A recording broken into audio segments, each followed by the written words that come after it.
this is a great welding program for high school kids that are wanting to go into like a welding career after high school, or just get more into just to get a head start on what they want to do for a welding college experience, I guess. Just get a head start, get some background on it. Simulator helps quite a bit. It gets you a good idea of what you're doing, so you're not trying to figure it out with an actual welder and screwing up your gun, or trying to figure out what wire you need, what gas you need to run. It's fun. It's not boring. It's not like a regular class work that you have to just sit down, pencil, paper, figure out that. There's no background to it. You just got to play with it and figure it out. It's a good learning experience. I recommend it. Okay, here's the difficulty. As you can see, we can do the beginner, intermediate, and advanced. So as a student gets really good, there's a lot of things we do with the beginners. We show a lot of different things that will help that student do a good weld.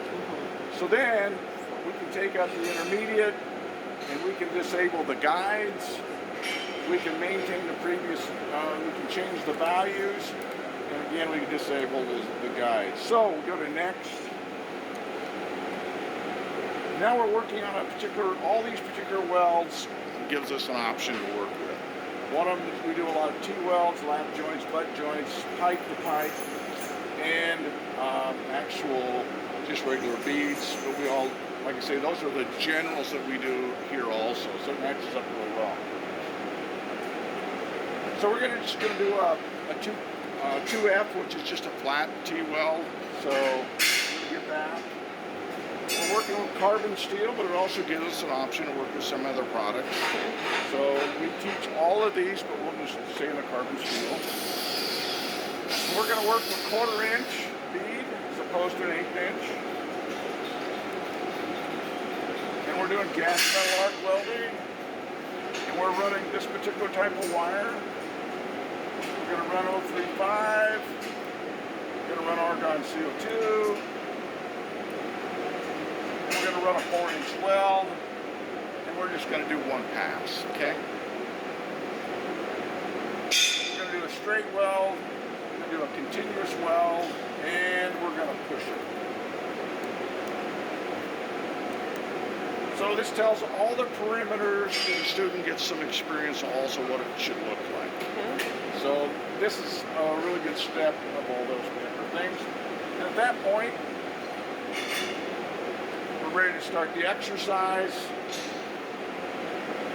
and there you go.